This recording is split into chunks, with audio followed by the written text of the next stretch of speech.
Konštrukcia podvozkových častí je už dávno jednou z priorít značky, takže aj táto generácia prichádza s novinkami, ale aj novou elektronikou.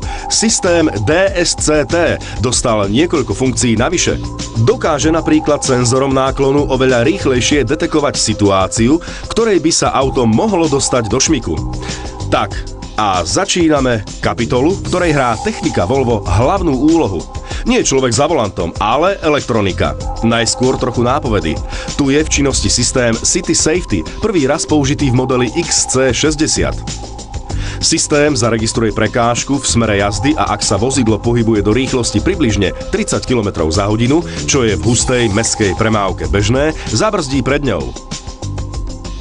Máte to tu zaznamenané z viacerých pohľadov, aby bolo jasné, že vodič nešliape na pedále. Ale nová 60 má aj systém určený na detekciu chodcov s automatickým zastavením vozidla. Je aktívny po naštartovaní a funguje do rýchlosti 4 km za hodinu. Dosť ťažko sme hľadali figuranta na vyskúšanie tejto technickej novinky. Napokon sa našiel dobrovoľník, ktorý elektronike uveril a samozrejme prežil. V čom je systém nový? Radar na prednej maske a kamera na prednom okne dávajú signál elektronike, ktorá po zvukovom upozornení brzdí.